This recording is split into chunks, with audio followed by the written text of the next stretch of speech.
Bonjour, bienvenue sur Livre et moi. Heureuse de vous rencontrer et bienvenue aux nouveaux abonnés. Merci aussi à tous les gentils messages, à tous ceux qui m'ont envoyé de gentils messages auxquels je ne manquerai pas de répondre si vous me laissez un petit peu de temps.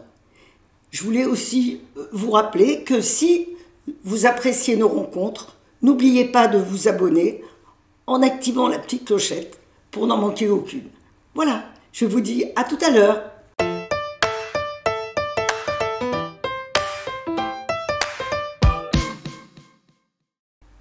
Marianne Chaillan est à la fois écrivain et professeure de philosophie. Elle a écrit, entre autres, Harry Potter à l'école de la philosophie et Ils vécurent philosophes et firent beaucoup d'heureux.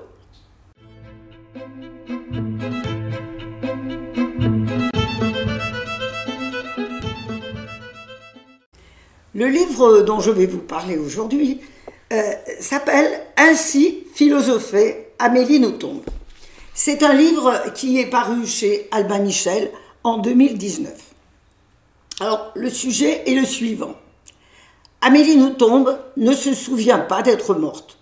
Pourtant, elle se retrouve à la porte du paradis, de ce qui lui semble être un paradis, devant un bureau qui va l'affecter dans un groupe pour l'éternité. Alors, Amélie Nothomb se dit qu'elle va forcément rejoindre le groupe des écrivains et elle se réjouit de retrouver Stendhal, Virginia Woolf. Elle est très excitée. Mais la voilà prévenue qu'elle sera affectée au paradis des philosophes. Catastrophe. Amélie Nothomb proteste, elle n'a rien d'un philosophe, elle ne connaît rien à la philosophie. Celui qui donne l'affectation insiste. Vous protestez donc, vous contestez, vous ne voulez pas faire partie des philosophes. Amélie Nothomb insiste. Très bien, puisque vous contestez, eh bien, nous allons faire un procès. Et dans ce procès sera désignée l'affectation que vous aurez pour l'éternité. Nous allons faire intervenir des témoins et à l'issue de leur témoignage, la chose sera tranchée et vous irez là où on vous aura affecté. Alors, Amélie Nothomb est un petit peu perplexe, mais comme on lui offre des coupes bien fraîches de son champagne rosé préféré, eh bien, elle se résigne à attendre la fin du procès. Et c'est ainsi qu'on voit défiler les gloires de la philosophie, de Platon à Sartre, lesquels décideront de l'endroit où Amélie Nothomb sera affectée pour l'éternité.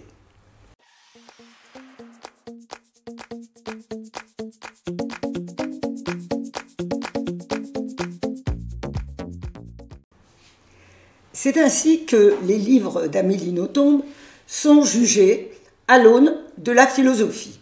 Ici, il s'agit d'un extrait de Biographie de la fin, commenté par Spinoza. Alors Spinoza, expliquez-nous pourquoi, en lisant Biographie de la fin, tout lecteur doit s'écrier « Je suis tout étonné, tout ravi. Amélie Nothomb est le successeur de Spinoza. » Le visage de Spinoza s'éclaira, sous l'effet d'un large sourire. La question que je me suis posée en lisant cette biographie de la fin était la suivante. Quelle est donc cette fin dont nous parle le livre?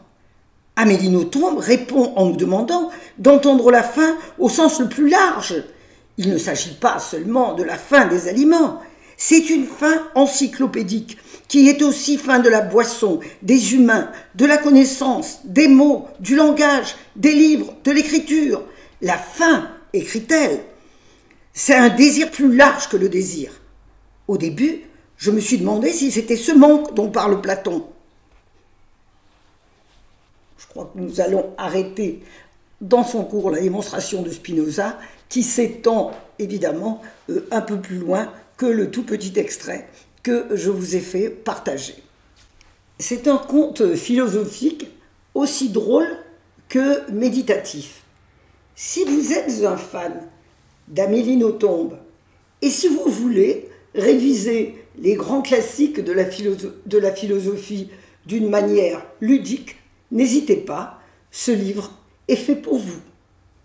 Et si vous entrez dans les pages, n'oubliez pas, lorsque vous en sortirez, de laisser la porte ouverte.